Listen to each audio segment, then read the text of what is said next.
Hello ladies, Sian Burton here.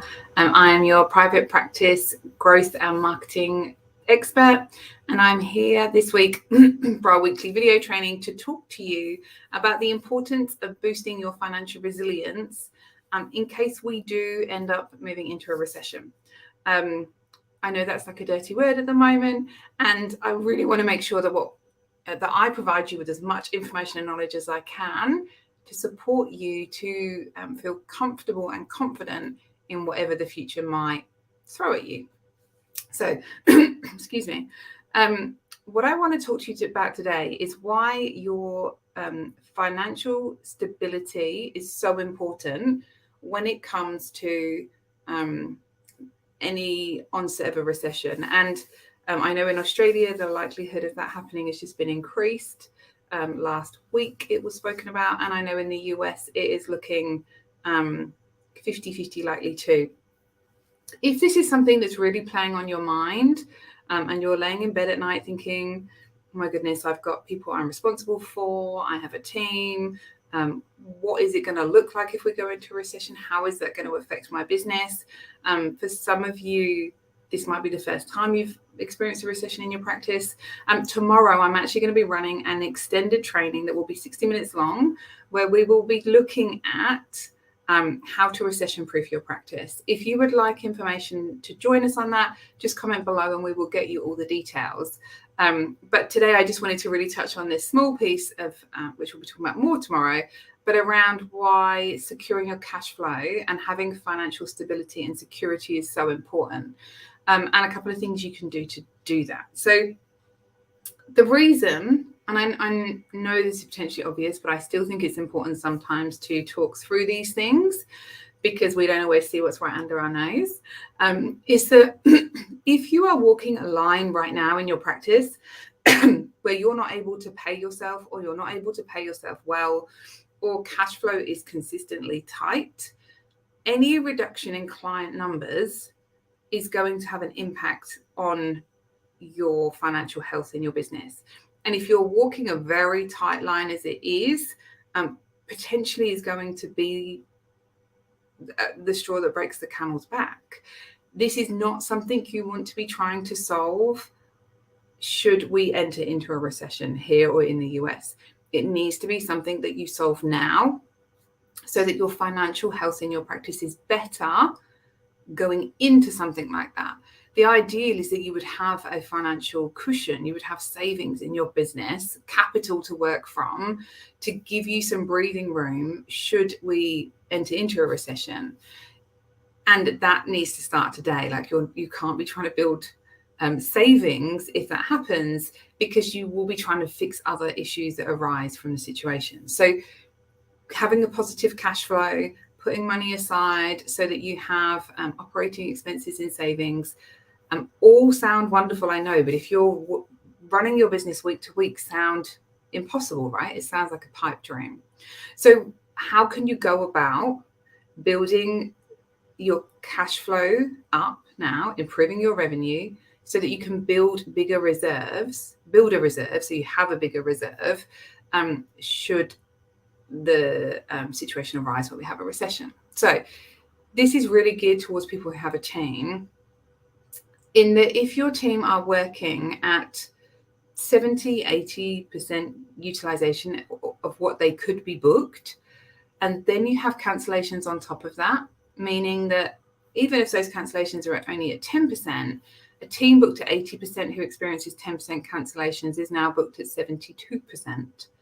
And that is unsustainable from a cash flow point of view, because the 30% that you are losing from your team being of revenue, from your team being full, that's the profit, that's the cash flow positive money, that's your buffer, that's where it's all going.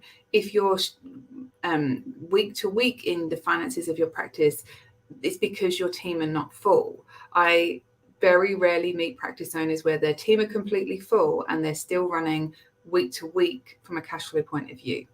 It's when your wages are high and revenue is not high enough that this issue arises. So we are taught as children that 80% is great. If we scored 80% on a test, that's awesome. In private practice, when it comes to utilization of your team, 80% is not enough.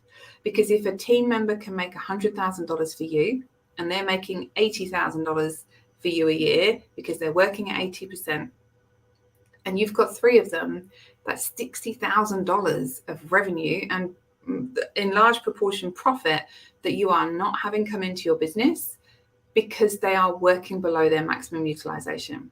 If you then throw in that they have 10% of cancellations and that drops to $70,000 each, now you're losing $90,000 across the 3 of them, $30,000 of each.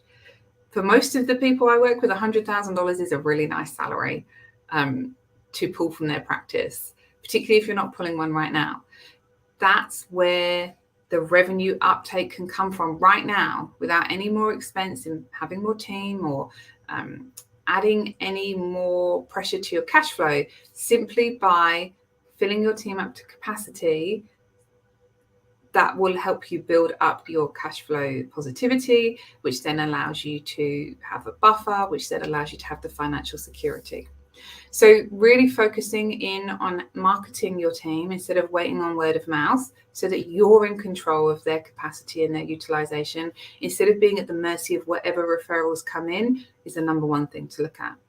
Secondly, looking at cancellations. We want to ensure that they are as low as possible, and 10% below is ideal. If they're anything higher than that, then you are losing even more money each week in spots that were filled and then go empty that you can't fill last minute.